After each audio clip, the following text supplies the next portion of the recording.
हिंदी जीवनी। अयोध्या सिंह उपाध्याय हरिऔध की जीवन परिचय। नाम अयोध्या सिंह उपाध्याय। उपनाम हरिअवध। जन्म 15 अप्रैल 1865 ईस्वी। स्थान आजमगढ़ उत्तर प्रदेश ब्रिटिश भारत। मृत्यु 16 मार्च 1947 ईस्वी आजमगढ़ भारत। पिता भोला सिंह उपाध्याय, माता रुक्मणी देवी। पत्नी निर्मला कुमारी। भाषा संस्कृत, उर्दू, फारसी, बांग्ला, अंग्रेजी। पेशा अध्यापक, लेखक, निबंधकार, विद्वान, कवि। काल आधुनिक काल, द्विवेदी युग। शैली प्रबंध एवं मुक्तक।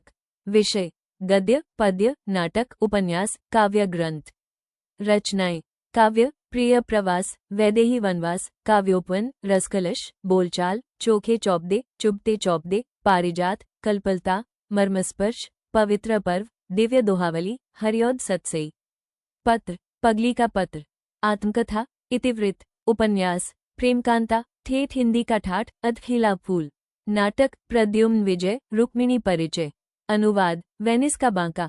संपादन कबीर वचनावली। कविताएं अनूठी बातें, अपने को न भूले, अविनय, आती है, आदर्श, आशा, आंसू, उलहना, उल्टी समझ, एक बूंद, कर्मवीर, क्या होगा, कोयल, गुणगान, चंदा मामा, जन्मभूमि, जीवन, जागो प्यारे, जन्मभूमि, सरिता, वसंत, विद्यालय, स्वागत, हमें चाहिए, हमारा पतन आदि।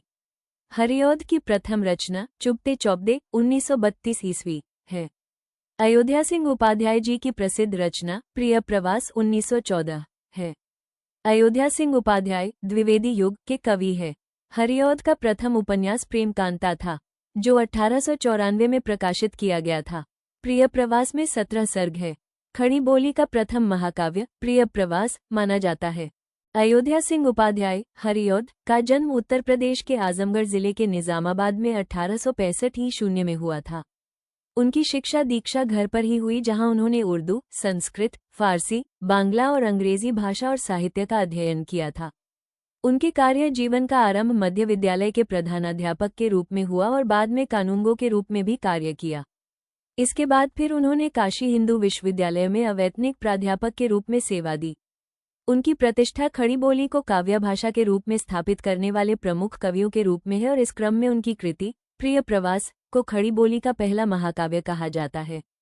यही कृति उनकी सर्वाधिक प्रसिद्धि का भी कारण है। हिंदी के 3 युगों भारतेदु युग, द्विवेदी युग और छायावादी युग में विस्तृत उनका रचनात्मक योगदान उन्हें हिंदी कविता के आधार स्तंभों में से एक के रूप में स्थान दिलाता है। काव्य के साथ ही उन्होंने गद्य विधा में भी महत्वपूर्ण योगदान किया है। 76 वर्ष की आयु में निधन हुआ।